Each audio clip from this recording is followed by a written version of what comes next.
From 41 NBC Sports, it's time for Friday Night Football scores and highlights. You're in the end zone. Brought to you in part by Macon and Robbins Bedroom and Mattress, Dublin Chevy Nissan, and Raphael Tire Master. With Bill Shanks, Tucker Sargent, and Shaaz Peerani.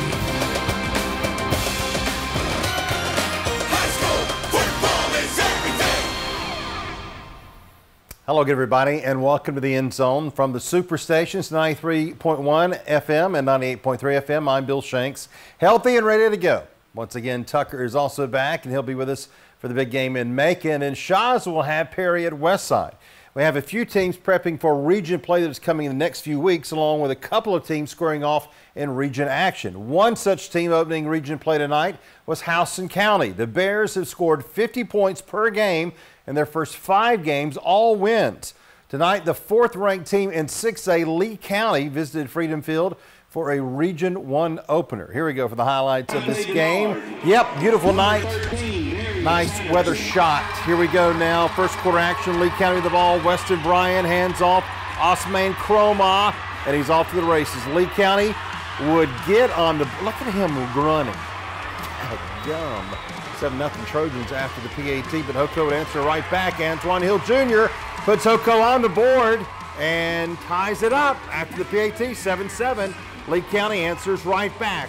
Though a little later, ball snap to Bryan, handoff to Croma, and he's going to fumble it, but Lee County would recover for the touchdown, and they would be up by the score of 14-7. Now the Bears would answer right back. Ball thrown to Kel Woodburn, and he is off to the races and gone. Touchdown. PAT good. Tied up at 14. Second quarter now. Lee County looking to score. Braxton Honer would do just that. He's in there for the score, giving Lee County the lead after the PAT. But Hoke comes right back as we were leaving. Right after the kickoff, Ryan Taleb would be off to the races, and he's going to fumble it. But thankfully, Hoke recovers. Woo! Thankfully. And a couple of plays later, the ball thrown to Gavin Kerpus, who would give the Bears a touchdown. Tie game once again. We got to go to the scoreboard to see what this score is, because this was still going at it a little while ago. Are we going to have to check with Frank and Ben to see who won this game? Do we know the score? Hello, Clay. Say it again. 42-35 Lee County. Holy cow, what a game. All right, let's go now to Thomas County Central at Veterans. Weather amazing here as well. Thomas County Central is really good. First kick off the game, well, it's going to be Trevon Pringle, and he's going to run all this way back to the Warhawks 38-yard line. Thomas County Central, few plays later now, quarterback hands it off to Trey Benton, and the Yellow Jackets are going to get on the board first. Extra point would be good, 7-0. Veterans first possession on offense. Quick handoff from Jake Maxwell to Nick Hicks.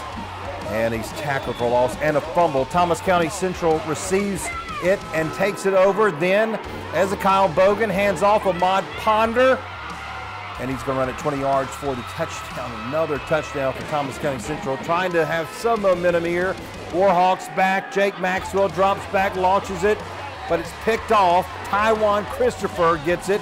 Back in Veterans red zone. Bogan again keeps this one himself. He runs it up for the touchdown. Extra point good, 21-zip. Back on offense, Jake Maxwell looks for the pass. Picked off, and it's going to be run all the way back. Thomas County Central is really good, folks. Extra point would be good, 28-0 at this point. 49-0 at the half. Final score is 52-0. Woo! Veterans now 3-3, and they'll be at Lee County next week. Two tough teams with Lee County and Thomas County Central coming up to Middle Georgia. All right, 2 down and 4 to go. We'll head to Milledgeville next, and then our game of the week is on the way. More of the End Zone right after this. Tonight, we lift up and celebrate Flint Energy's Power Lineman of the Week, Zach Tanner, and high school football lineman Nick Reeves of Warner Robins High School. Both linemen working to bring power and passion to everything they do, on and off the field. Lineman of the Week is powered by Flint Energies. It's time for more Friday Night Football scores and highlights. You're in the end zone. Brought to you in part by Macon and Robin's Bedroom and Mattress, Dublin Chevy Nissan, and Raphael Tire Master. With Bill Shanks, Tucker Sargent, and Shaaz Peerani. High school football is everything. Ballwin hosted Howard tonight in the second region game for both teams in Region 2 and Quad A. Both teams got shut out in their region openers last week. Ballwin blanked by Spalding 34-0, while the Huskies were shut out by Perry 41-0. Someone had to score tonight at Braves Stadium in Milledgeville. Let's go back for the highlights of the Huskies and the Braves for this game. Here we go. Ballwin taking the field. And here come the Huskies taking the field. All right, first down now for the Huskies, the 28-yard line. And Jacoby Allen takes it.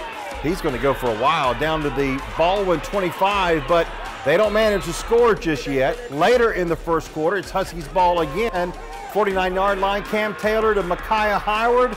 Right around the 20. Good play there. Now 4th and 1, about the 15, and the Huskies decide to kick it for a field goal. It's up and good. 3-0 Howard at the end of the first quarter. Second quarter now, again Huskies first down, but they're not getting very far this time. Good defense by the Braves, Xavier Howard here. And the Braves getting in action now on the offense, about the 20-yard line, Micah Welch. He's good, about 20 yards for a first down right there. One of the best players in Middle Georgia. Second down now, fancy footwork from Lamar Pounds, dodging to the right. Watch him, he's gonna come back this way toward you. He's not through running yet. He wants to run a little bit more, gets away from a tackler, runs toward the end zone and taken down around the 41. Now Braves continue to push their way down the field. Micah Welch is getting there closer, and he takes it right here for the end zone for a touchdown. The PAT would be no good. It was 6-3 at the half. Ballwin, and they would hold on to win it. 20-19 is the final score. The Braves are now 4-2. They're off next week. Howard will host Spalding. Late afternoon game at Thompson Stadium today is Northeast and Central hooked up for the highlights. Here we go for the game as the slow kickoff starts us off. The Raiders take the field first. Quarterback Reginald Glover launches a deep ball to his target, Isaiah Thomas, hopefully not the point guard, who takes it in for a touchdown, giving the Raiders a lead. 7-0 following the point after. Chargers trying to get going now. Step on the field quickly after, and watch out. We're going to have a loose ball here. Justin Relaford unaware of the snap, and the fumble gives the Raiders back the ball as they swarm over the ball. Didn't take them long. Northeast quarterback Reginald Glover takes it in all the way himself. Left side, here he goes. And it's good for the 6 points. Then they go for a 2-point conversion, little trickery, and they get it for 2 more. And it's going to be 15-0 now Northeast. After a couple of unsuccessful drives by the Chargers, Raiders get it back. Reginald Glover, another target, TJ Wright, wide open, and he's right there. Got him for the touchdown, and the Raiders are up 22-0 following the point after. The Chargers come back on the field, yet another big mistake here as running back Jamontez Porter coughs up the football. The Raiders will take it right in for the score. Another touchdown after the PAT would be 29-0. They are out on top now. Chargers going to try to do something offensively. They're thinking to go deep. Justin Relaford finds a receiver with Jarvis Robinson. He's going to catch the ball, but they're going to call it back on a penalty. Offensive interference, so he had to call it back, and guess what happens next? Very next play, Relaford back looking, and Northeast gets the sack for the safety. 2 more points there to make it 31-0. This was all Northeast. Raiders win it 57-0, the final score. They're now 5-1, while the Chargers fall to 0-6 on the season. I feel like I need to put this mask on because 2 weeks ago I gave you COVID. You did. I didn't mean to. 5 minutes we stood next to each other. I know it. We think you did. We're okay now. We're back. Ugh, it was rough there for a while. Yeah, it was. Shaaz did a good job filling in. He did great. He was outstanding. He did a great job. Back in action tonight, and Ace back in action. Tell you what, with a lone game to Northeast, they've had a great season. Yeah, the 4 games aside from Northeast, beating those 4 teams by an average of 53-2. If my math's right, I only took 1 math class in college, but Ace, of course, losing 52-26 to Northeast. Off week after that loss, they're back in action tonight. Here we go to Friends Field. Kendrick in town for homecoming. Second meeting in this series, by the way, and Ace won 42-0 last season. The Griffins got it first. It's 2nd and 1 inside the Kendrick 30. Caleb Scarberry complete to Jalen Davis, and he's up the middle and on the move. He's taken down inside the 5-yard line. A few plays later, look at this hole for Aaron Davis. It opened up like the Red Sea, and he's in. 4-yard touchdown run. Extra point made it 7-0. Ace. Cherokee's had to punt. Ace back to work from the Kendrick 45. This one all Aaron Davis. Burst up the middle. Several would-be tacklers are not successful. And it's a 45-yard touchdown run, 14-0 Ace. Same score, less than 5 minutes left, opening quarter. Evan Allison's deep ball is intercepted. It's Ace's Ace Hatcher. Getting it back for the home team. The Griffins marching their way down the field slowly, steadily, and they're back in the end zone. Aaron Davis, his 3rd score of the night. Griffins up 21-0. Cherokee's back on offense, but not for long. Allison slips and he's taken down.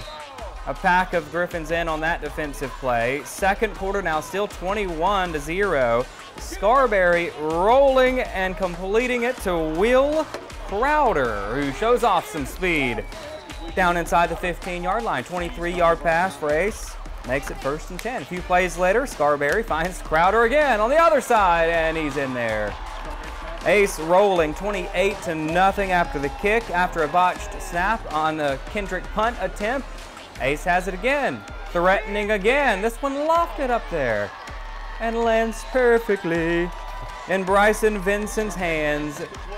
Can't get any easier than that. Griffins took a 35-0 lead into halftime, and Coach Hatcher's boys get another big win, a big shutout win, move 5-1 overall, 2-1 in the region. 49-0 the final score.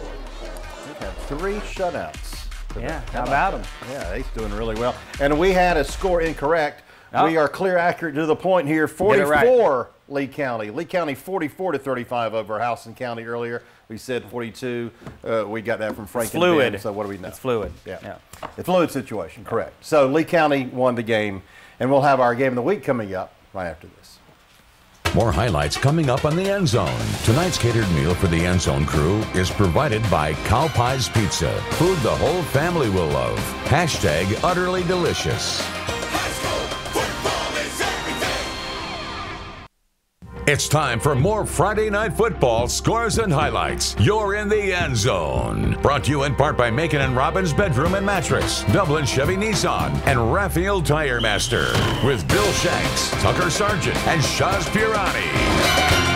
High school football is everything. The Westside Seminoles had been one of the better stories through the first month of the season, starting 4-0.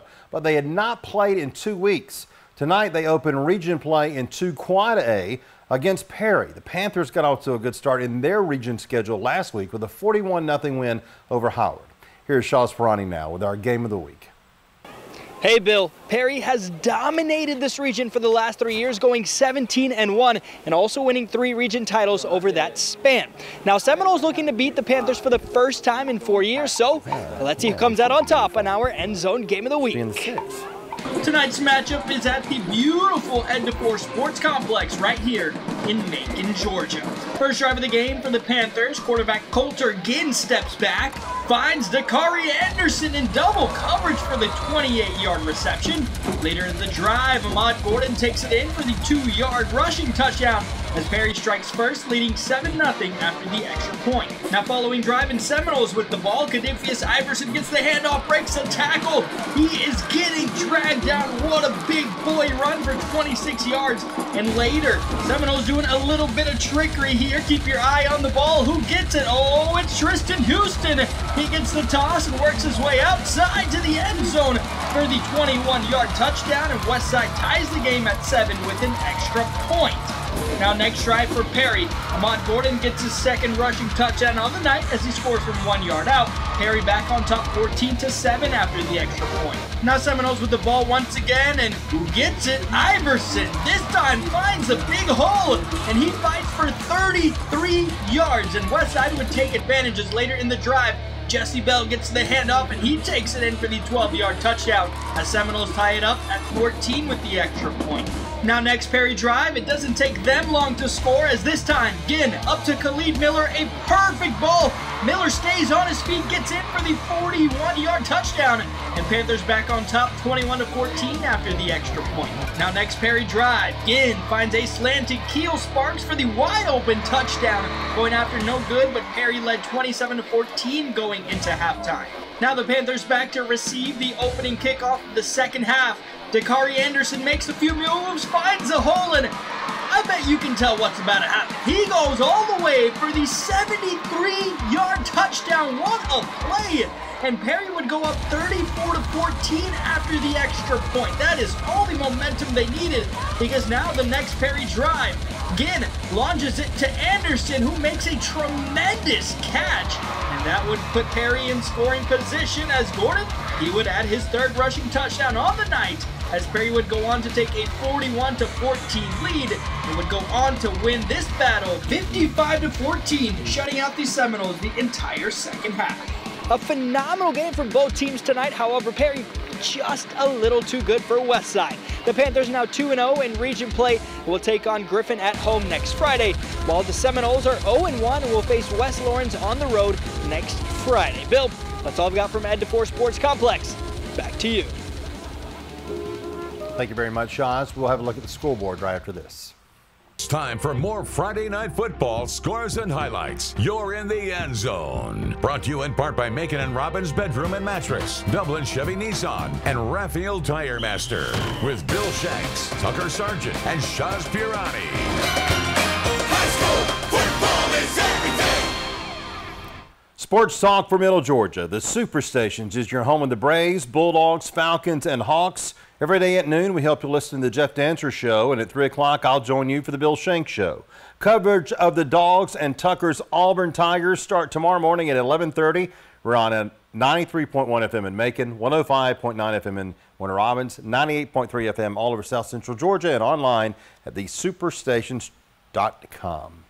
Kickoff tomorrow is at 3:30. All right, here we go, the scoreboard. Jones County now 4-2. They beat Eagles Landing by the score of 48-15. Warner Robins now 3-3. They beat Ola by 1 point. Mary Persons with a big win over the top-rated team in Single A, Prince Avenue, 45-28. They play their region opener against Jackson next week. Dublin all over the Indians from Folkestone, 41-7. Frederica loses to Tatnall tonight, 41-13. Tatnall now 2-4. Northside by a point over Tift County in overtime, 35-31. Chris County all over Darty, 38-12. Peach County with a win. They're 2-4. They beat Carver of Atlanta, 36-19. In double overtime, Worth County over Dodge County, 40-34. Laney beats Waco, 37-26. Bleckley County beats Westfield, 49-13. They'll play Dublin next week. Telfair over Hawkinsville, 35-13. Hawkinsville now 4-2. Stratford over Deerfield Windsor, 29-0. They'll play Tatnall next week. The Eagles will. And Commerce beats FPD 28-14. And it's now 56 straight for John Millage as they beat Pinewood Christian tonight, 49-33. And they are off next week. We appreciate you being with us on this Friday night. We're back next week for October football. For now, I'm Bill Shanks, and for all of us at 41 NBC, good night.